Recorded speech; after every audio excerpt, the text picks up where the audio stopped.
Good afternoon. Excuse me.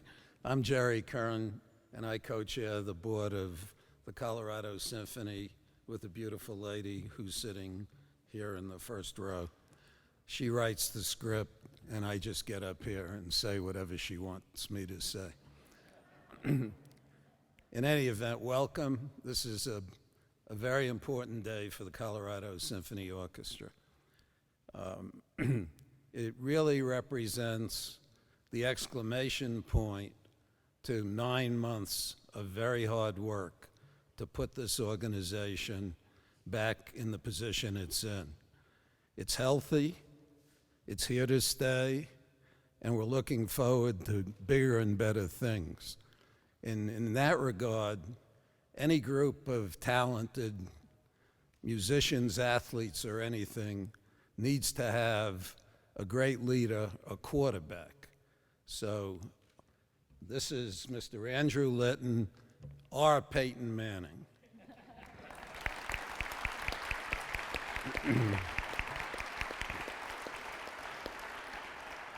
We have, I think, one distinguished guest, Peggy Lehman, who's the councilwoman from the 4th District. And I don't know if you're here, but if you are, welcome. I'd like to read, before I introduce Gene, a couple of letters. The first one reads, "Greetings. On behalf of the state of Colorado, it's my pleasure to congratulate the Colorado Symphony on the appointment of world-renowned conductor and musician Andrew Litton as its artistic advisor. The Colorado Symphony is one of the finest orchestras in the country." I'll read that again.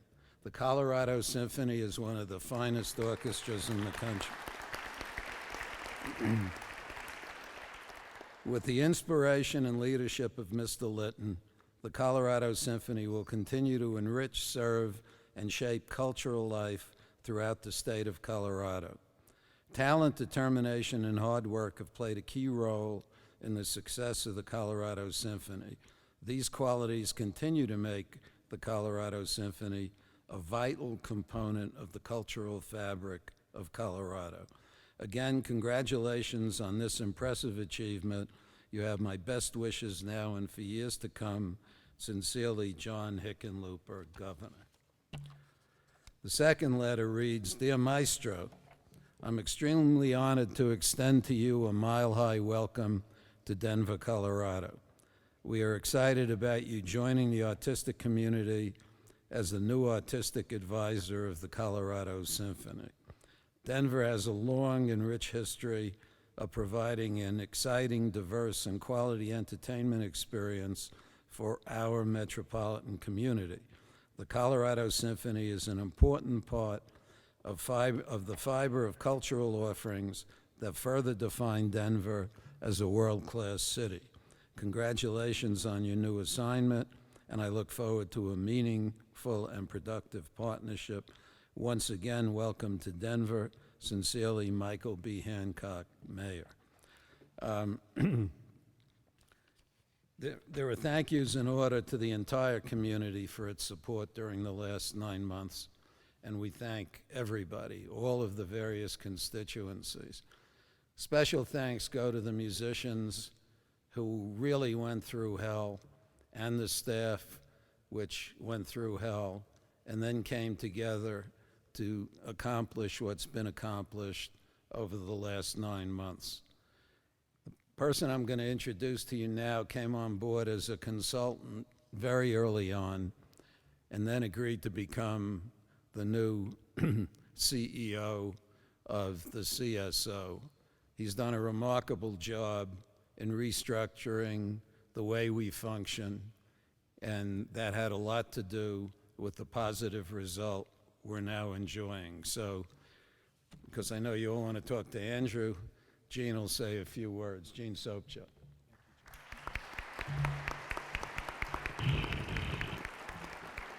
Thank you. The exclamation point that Jerry referenced to the close of our season can also be placed onto the restoration of the collaborative structure that occurred 9 months ago with Jerry and Mary's appointment and the conversations that began immediately amongst board, administrative staff, and the musicians. And those of you who've been following our story for the past year can only imagine the list of interests and concerns and opportunities that we were addressing all at one time. There wasn't a linear structure or approach to the work that we were doing. We just knew that it was all important and it all needed to be done. I can say that at the top of that list was fundamentally service to the orchestra, and what is the service that we can provide that can continue the standard of excellence that this orchestra has historically defined, but also critically, as Jerry had mentioned, over the past year or so, during a period that hasn't been most accommodating to the playing and just to the day-to-day, the musicians transcended. And I think those of you who had attended performances in the fall of this year, winter, spring, going into the final week, can attest to that. It's just been an extraordinary season of music. And so I would first like to express my deep appreciation to the musicians of the Colorado Symphony for demonstrating the reason, the purpose, and the why this orchestra needs to remain here in Colorado, needs to have the support that it is receiving from the community, from the staff, and also needs to have the artistic leadership that will take an organization that's already performing at this level, be able to address it at this level, and then take it to the highest levels. That's fundamentally what we're charged with doing. And so the conversations that began in my first week, on the first day, we had met with the Music Director Search Committee and basically posed the question to the group, okay, whom have we seen? Who do you feel is we need to engage in conversation? Who's going to take this orchestra to that next level? And the response was uniformly Andrew Litton. And so with that, Jerry and I had flown out, met with Andrew in January, and we had ongoing conversations over the course of the next following 4 or 5 months. But this has been a process that's been in place really for the past half year. And we were principally charged in making sure that not only the orchestra was the right fit for Andrew in terms of the conversations that we were having, but that Andrew was the right fit for the orchestra. And I'd like to introduce now to the microphone our concertmaster, Yumi Wang-Williams, who will speak to that point and speak to the relationship that already has developed between Andrew and the orchestra.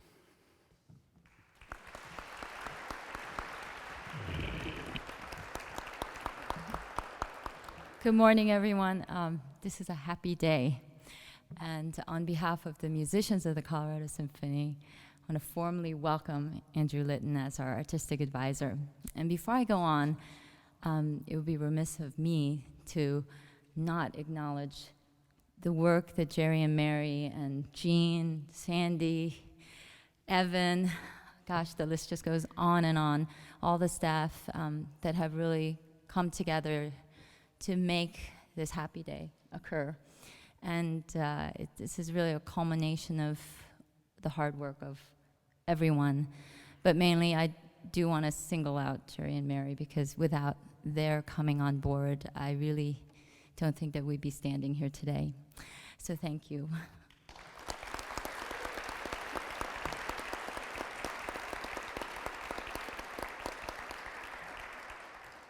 And I'm sure Andy agrees.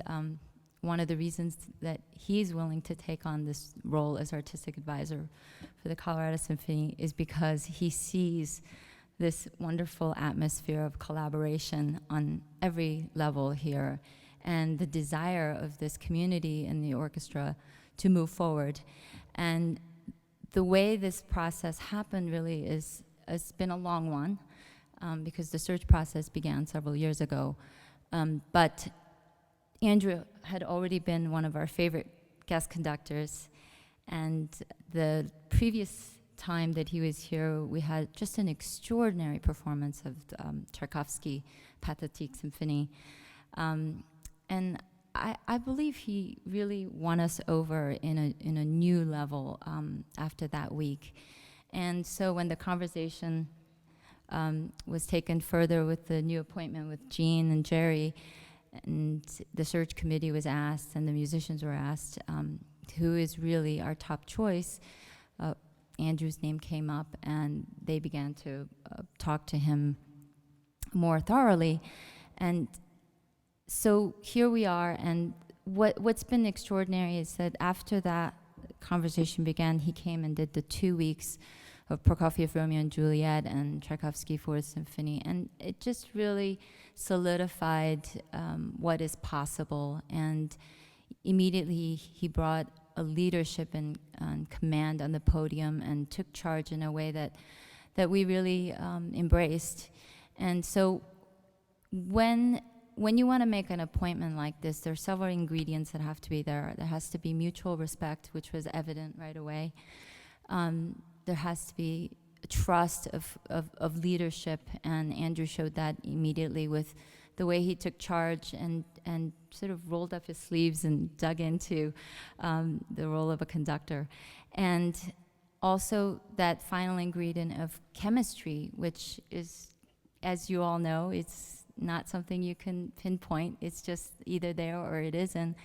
And we had wonderfully passionate, exciting, compelling performances that drew great reception from the crowd.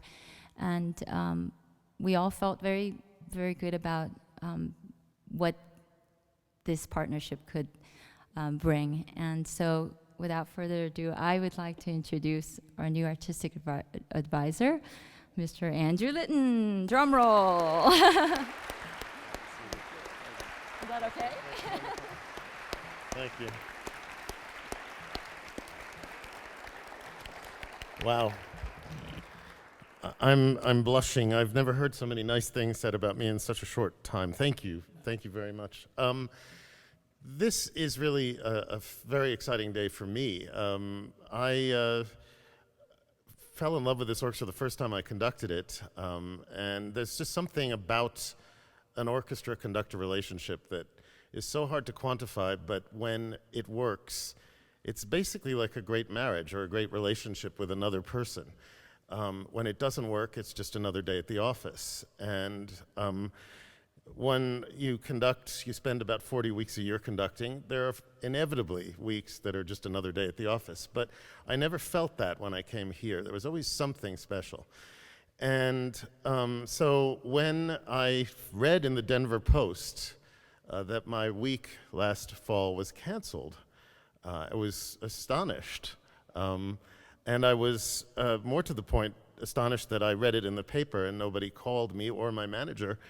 Of course, upon further investigation, it became very clear why that was canceled. And when we figured out a way to reinstate a week, and so I still had my 2 weeks with the Colorado Symphony, I was like, okay, that's fine, that's fine. Well then, these two lovely gentlemen to my right invite me out to dinner at a very nice place in New York, and we had a lovely meal, and they said, would you come on board? And I just said, hang on a minute, with all due respect, you guys seem really nice. And we had a lovely meal, which is, as you can tell by looking at me, a very fast way to my heart. I said, 3 months ago I was supposed to conduct your orchestra and it didn't exist, and now you want me to come on board and help you? I mean, I have to think about that for a little bit. And I said, look, I'm coming out in April and May. Let's see if the chemistry is still there. And the chemistry was still there in spades. It was even more tangible somehow. I could, because of the collective energy of everybody in this organization pulling in the same direction. And that you get, if you're lucky, 1 week out of 52 in making a circuit as a conductor. Because so often in this day and age, and more now in this country, you find it's musicians against management. It's everybody pulling in different directions with their own self-interests at hand.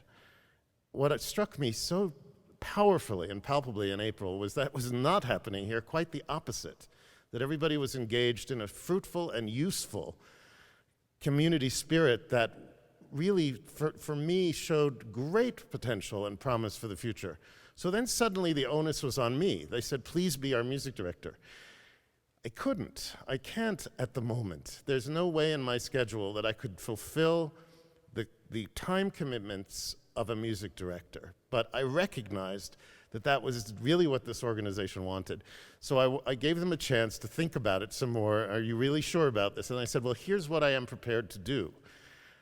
Because of my limited availability, but my desperate need to help and desire to help these wonderful musicians achieve their goals, I can do something. Let's call it something else, artistic advisor. And that's where this strange term came up. It, of course, has historical precedent. But what I'm delighted about is because I feel like I can be the one missing link that's been that's been happening here. That in the last 3 years, there really hasn't somebody been making the hard artistic decisions, the personnel issues, the programming concepts over a whole season. And even though things have been working rather well, certainly the success of the last 6 months musically in this organization can attest to that. Nobody was here then as chief conductor or artistic advisor, but I think the role that I can fulfill is really kind of a cheerleader, because I really believe in this organization artistically, and I can see from the amount of community support and spirit that has been engendered in the last half a year or 9 months that basically the sky's the limit here. And I thought this was going to be a marvelous opportunity, and it seems like it's going to be the answer to all of our dreams, certainly for the next 3 years. Now, it's funny hearing Mayor Hancock's name when I landed at Denver Airport on Wednesday, because I've just spent the last 4 days trying to breathe up in Breckenridge with the National Repertory Orchestra. He talked about, welcome to Denver, a city with 300 days of sunshine. And I just burst out laughing. Everybody on the moving walkway next to me sort of shied away. My other job, which is as music director of the Bergen Philharmonic in Norway, well, the mayor doesn't say this proudly as you arrive at Bergen Airport, but it rains 300 days of the year. So my hope is I can bring a little bit of that rain, which we all desperately need. I could see the smoke in Breckenridge. I tell you, it was not nice. So I hope we can solve a lot of problems, not just meteorological, but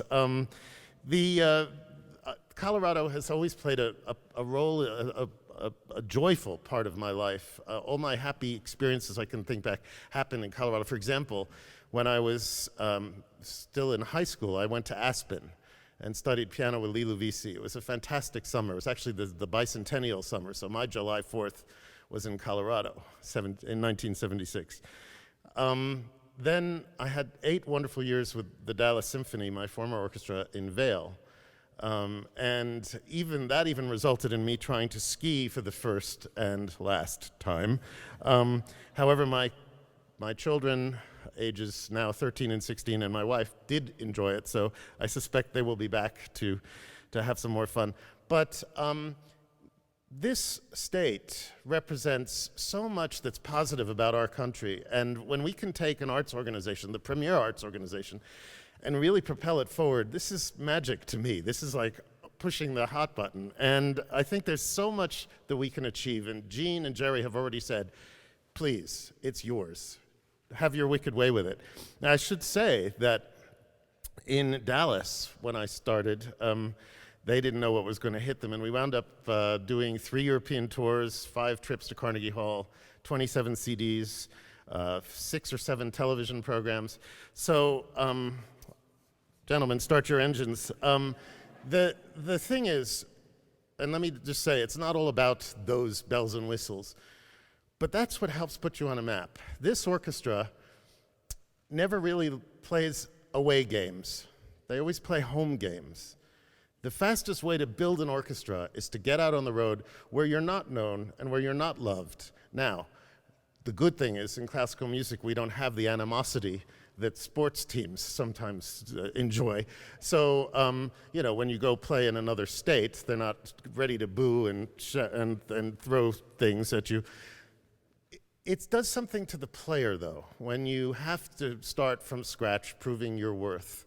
And there's nothing that builds an orchestra faster than going out on the road.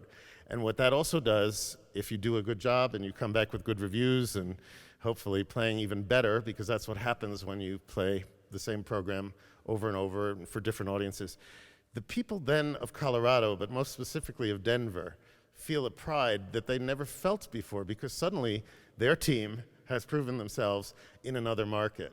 And so it's my hope over these next 3 years that we can certainly explore that venue, that avenue, and also I'm already in discussions with which I not at liberty to identify yet, but with an independent record label, because it's my hopes that we can start making some CDs. We already have this amazing sound set up here in the hall, so that actually what one can record sounds quite a bit better than what the audience unfortunately hears in the seats of the auditorium. Which brings me to another point. I know there's been many efforts to try and address the issues of the space in which we're sitting now. It's my hope that during these 3 years we can at least start the process of trying to fix this hall and make it truly worthy of the Colorado Symphony. I think if the musicians of the Colorado Symphony could really hear how they play, they would be astonished at how good they are. And the only time you can really hear how great they are is on recordings. I was very lucky that my Tchaik 4 was recorded for archive purposes, and I asked for a copy. And I've been playing it for people, my friends, over the last 6 weeks, and they go, "Oh my gosh, that's an amazing orchestra." I said, "Thank you. Why do you think I'm doing this?" You know? And so there's really so much that we can still do. So this process is going to be a fulfilling but a very challenging one, and the reason why I'm here is because I feel that the whole team is in place to meet these challenges, to continue making the greatest music possible for the citizens of Colorado, and actually to purvey our art form, which people, even if they don't know it yet, really can't live without. So it's a great honor and a pleasure to be here. The primary reason I'm here is the players of the orchestra. I believe in them.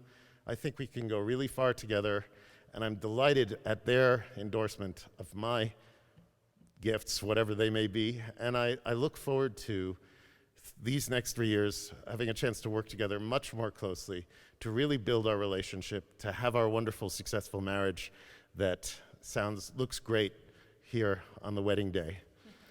Thank you very much.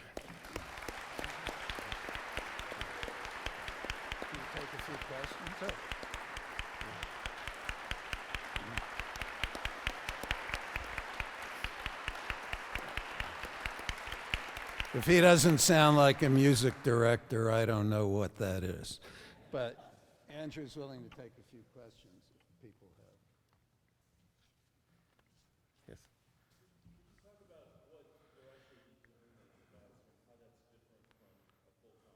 Let me just say something to that. There was one bit of misinformation in the story in this morning's Post. Andrew will be conducting here 4 times next season, and 6 times in each of the 2 following seasons. So he's not just going to be here twice. Oh, okay. Well, thank you. Yeah. There is very little difference. It's almost semantics. The difference is time, actual time. A music director would probably do 10 weeks, something closer to that most of the season, whereas I can't. I have this other orchestra in the rain capital of Western Europe. It is actually the rain capital. And I have to add that this is going to be my 10th season there, and we're really building up to a huge party in 2015, which will be my 12th season, which is the orchestra's 250th birthday. So it's one of the oldest orchestras on the planet. We have, in the 10 years I've been there, not just with me, but altogether, the orchestra's made 71 recordings, 71 CDs and DVDs. We do 2 or 3 major tours a year. I'm working on our next US tour, which will hopefully be in the 14-15 season. So there's, quite candidly, it's a plateful of wonderful, joyous responsibility, but they've been there first, and so that's the story. What I want to do here is really basically be a music director in everything but name, though, for the short term, because I think that's, everybody wants that. Everybody wants me to be mean when I need to be mean, nice when I need to be nice, and make great music, which I can do because I have the orchestra, So it's that. I don't know if that answers your question, but I mean that's sort of the again, it's semantics more than anything else. Yes.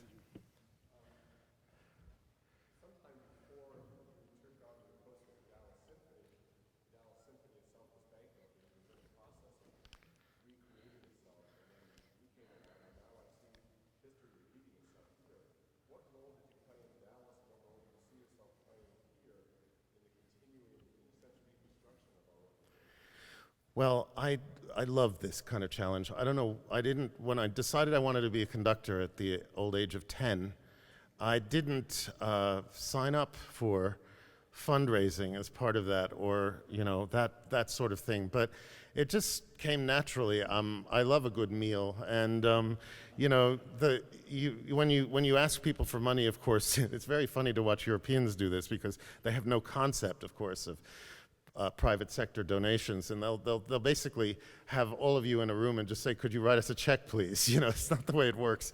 But in Dallas, it was a lot of meals, a lot of dates, and when I started, the endowment was 19 million, and when I left, it was over 100 million. Of course, that has sadly disappeared now, but that was after I left town, so long after I left town, actually. I think I would like to feel that I can play some part in the rebuilding of this organization, but it's doing pretty darn well without me already.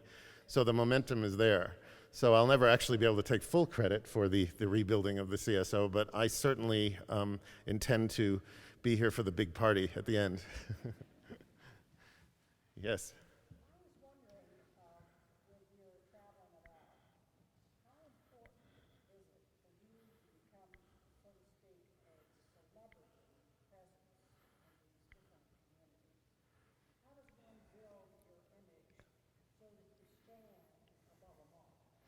Well, that's a really good question, and I think it's really up to the wonderful staff here at the CSO. In Dallas, it was billboards everywhere. It was embarrassing. I couldn't go into any store, any mall, any place without somebody coming up and saying, that was a really great concert last week, or why did you play that Stravinsky? It was so ugly, or I was always engaged in conversation. Now, of course, that's a very Texas thing anyway, and this jaded, cynical New Yorker at first was very suspicious about all these people. And then I suddenly realized that was just the way it was. The irony is in Bergen, Norway, which is a town of a whopping population of 250,000 people only, so everybody knows who I am. Very few people will ever say anything because they're Norwegian. But what you do is, as you walk by, you can see them go, "That's Andrew Litton," and it's so funny. So, and there they put on the side of the hall this 3-story giant picture of me, and it's incredibly embarrassing, and yet. There, it's a very different spirit. I think here in Denver, if people can identify with the figurehead, then it helps. It helps. The Peyton Manning joke my father wrote. Who's that? Today in the email. Sorry. That's the background I come from. It's all classical music. I tried to explain that his brother works closer to home, but anyway, I didn't. I just left it. There was a funny story in Dallas, actually, that you just reminded me about.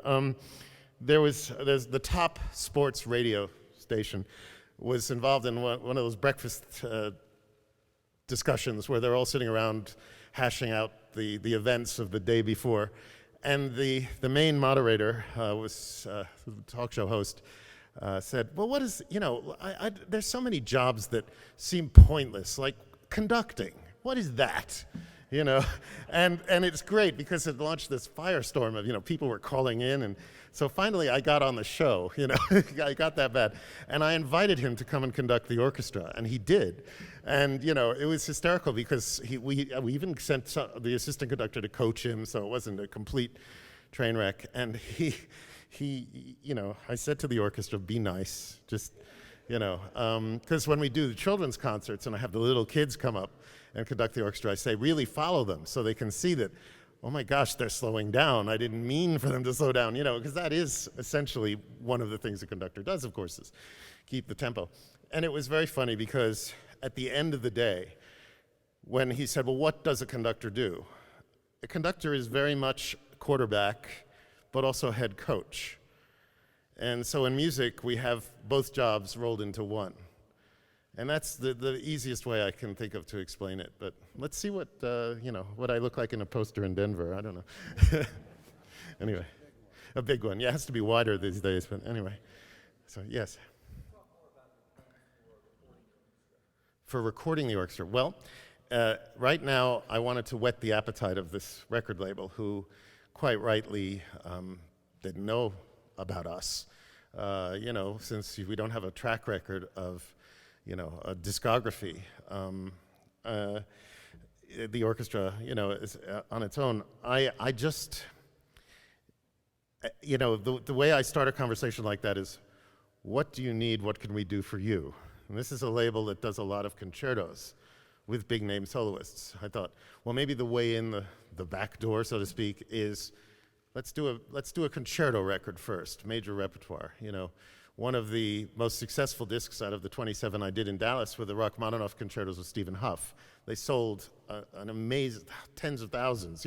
Classical records don't usually, you're lucky if they sell a couple of hundred. And the whole idea of recording, let me just stress, this is not to make money. It's the ultimate artistic business card. You make a CD so you can present it and say, this is us. The whole idea of a CD at this point is almost obsolete. Everybody's doing things online and stuff, but it's not tangible. And when you're meeting somebody and trying to explain who the CSO is and why it's relevant to everybody's lives, you need a piece. You need something to hold in your hand to do that. And that's the great thing about recordings. So that's why I'm putting an emphasis on that. I think it's important for us. In Europe as well. I mean, if there's a recording that says Colorado Symphony on it, people will go, oh, they have an orchestra? And I'm sorry, that's the way it is. It's very snobby, and it's, they have so many orchestras of their own. This is a calling card, and I think it's something we need to do. So I don't know what the repertoire will be yet, and they haven't actually said yes yet.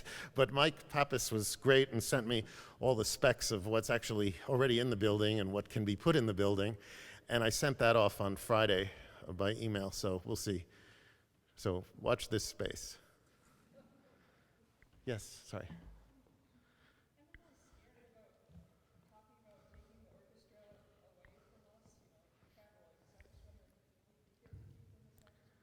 Oh yeah, touring is not. Touring is always very skillfully planned so that the home audience doesn't even notice you're gone. You bring in guest acts, or it's done at a time of year when, for example, in Dallas, the first 2 European tours we did were summer tours. Believe me, there wasn't a single player who wasn't happy to see the back of Dallas in July and August, but you're doing pretty well here right now, thank you. I appreciate the welcome, but I left in 2006. I don't need to be reminded of what that heat was like.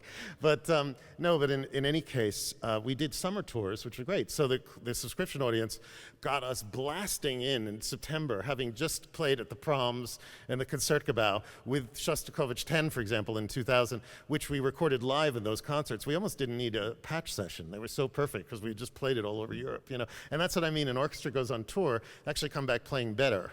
It's strange, but it does so much of what we do involves self-confidence.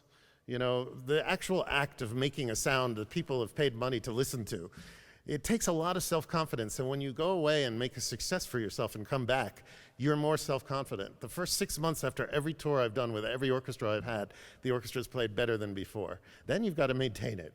That's the challenge, because it's very easy to go, okay, we're back. But it's a fantastic opportunity. So, we'll be exploring that as well. But it's all a horse and cart as well.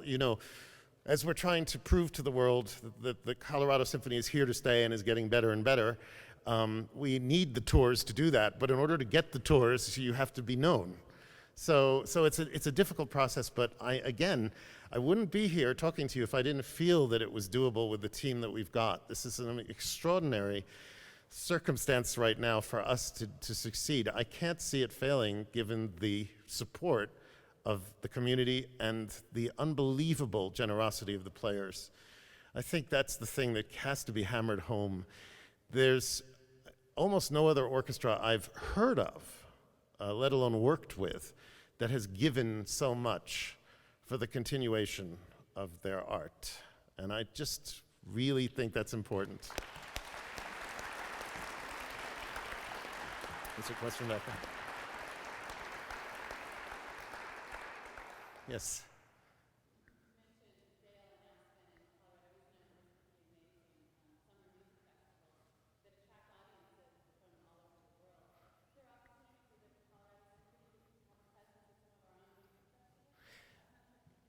Well, I think we're actually working on that. Certainly, it would be very nice to have some sort of link with one of the organizations that has young people in it. That's about all I'm going to say. But you know, the orchestras that come out to Colorado in summers that are made up of people at the beginnings of their careers, that interests me a lot. And in fact, every season now, I try and find 2 or 3 weeks when I can work with, well, I call them kids, just because I'm over twice as old as most of them, I guess that's fair, but of course they're young adults. But sometimes kids as well. I'm working with the City of Birmingham Youth Orchestra as well as the City of Birmingham Symphony next season, doing 2 outrageously difficult programs. I don't know how I'm going to do it in the same week, but that's my problem. But I love the unconditional respect with which young people view the podium, because somewhere along the lines that changes, and I'm not sure how. But when you're working with young people, you say, no, play it like this. Okay. You know, there's no back talk. It's wonderful. So yeah. So I'm hoping that we will have more of a relationship with one of those institutions. Thanks. Any other? Yes.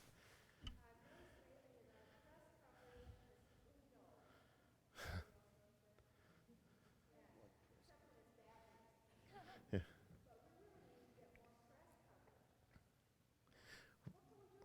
Well, you're speaking to the right people, I think. So, no, it's difficult. It's dwindling everywhere, to be honest.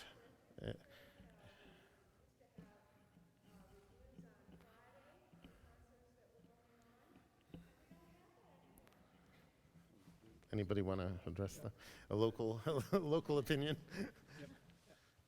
Yes, to what you've stated, it's an affirmation. However, what it requires us to do is really look at how we communicate what we do in new ways. You know, one of the challenges with and it's not even the old model, it's the current model, as we have members of the media here now, is that, you know, we rely upon other entities and other people to tell our story. And as we've seen, because the amount of time and the amount of space that's available in these different media to be able to tell the stories, our coverage has dwindled. And not just ours, obviously everyone in the arts. So what we're working on now, and as well as hundreds and thousands of arts organizations across North America, is how do we establish these new communications channels? And it's not just across social media, though social media is one of the elements. So I can assure you, and particularly with Andrew's appointment now, one of the ways that we do advance that is by establishing successes along the way that we feel people will want to talk about and report on. So hopefully that's helpful. I've got a question for you, Andrew. Okay. And as I said, we have our founder and director of the Colorado Symphony Chorus, Dwayne Wolf, here with us, and resident conductor Scott O'Neill there as well, and sort of a complement of our artistic leadership team. One of the main reasons why the appointment of Andrew made so much sense for our organization was the expansion of our performance repertoire, not just the recording, and the expansion of programming. So if you could speak to that a bit. We've obviously had a number of conversations with Tony, our VP of Artistic Administration, but what can these folks look forward to in the years to come? Well, first of all, the thing about classical music is, you know, it's been here for over 300 years, and it's a constant process. And we are curators of a fantastic art form. And when of course, first thing I said to Tony Pierce is, let's see what you've been doing here, and what have the last 5 years done programmatically. And it's inevitable in any performing arts organization that there's certain gaps in the repertoire. It happens, just happens. And I was delighted to see that two of the biggest 20th century gaps happen to be areas of my interest and specialization, Shostakovich and Prokofiev. I know you just did Shostakovich 11 a couple of weeks ago, and a lot of people were really buzzed about it, how amazing that piece is. Well, he wrote 14 other symphonies that aren't too bad either. So, and it happens to be part of my repertoire. So I was very excited to see that, there was an instant gap we could fill. But one of the joys, again, of being in my position is that when you get to work with people like Duane and Scott, basically your job is so much easier. I love vocal and choral music. The highlights of my the 12 years in Dallas, were all the concerts I did with the chorus. And in fact, my first appointment was the appointment of David Davidson, who's sadly no longer with us. It was one of the best things I did in the 12 years. And what he was able to do with the Dallas Symphony Chorus during the course of those years was truly amazing. Now, we don't need that because Duane's been here and the chorus is already great. I've already worked with them, a percentage of them, in Vail, so we've tested the waters, but I'm really looking forward to the Verdi Requiem in the spring, or March, I guess it is. I just adore the piece, and you need a great chorus, of course. We've got that, so I'm hoping that we can do many exciting collaborations in the next years, because this music is just, I guess I'm a theater animal. I love the theatricality of having singers and everything going on, all at once, all sorts of bedlam, and the music that this orchestra can handle that music really, really well. And what's amazing about this orchestra, Scott and I were talking about this last night. There is not a style that this orchestra can't play in. You can't say that about a lot of orchestras. You can throw some rock chart their way, and they sound engaged. Bach. What did we do in April? It was Mozart and Schubert. It was very classical, it was perfect. So I'm just excited. It's almost like, being in a brand new candy store. Where do I start? Is it the Swedish Fish, or is it the, it's just, it's fantastic. So I don't know. I'm desperate to actually have a sit-down meeting with Tony and Gene before I leave to actually start planning the season after this one. This one's pretty much done. We are working on something over Christmas this year, though, which is in the early stages of planning, so can't say much about that. But again, watch this space, because it should be quite exciting and something different. And when I say something different, I was inspired by working with the dance company in April, and I realized that we can actually use this space very creatively. It's not just a concert hall stage. And so I'd like to see us do more semi-staged operas, things that really with a fantastic orchestra playing, not in a pit, but on the stage where everybody can go, wow, what a fantastic orchestra part this opera has. And many of them do. Many of them, the orchestra is the star, and you don't realize it. Think of your average Strauss opera. The orchestra is playing everything all the time, So anyway, I don't know, I'm just rabbiting, but there's all sorts of possibilities, and we're just starting. We're just basically, 2 of the weeks I'm doing next season were already planned. So, it was like, we're starting from scratch in 13-14 will be fantastic. Thank you very much. I think that's it. So.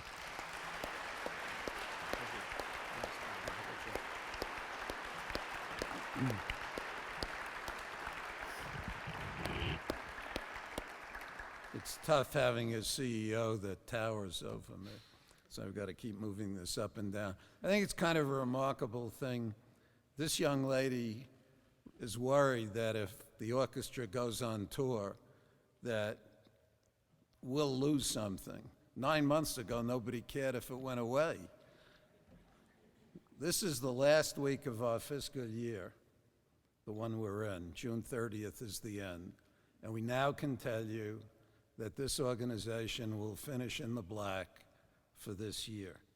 That's a swing.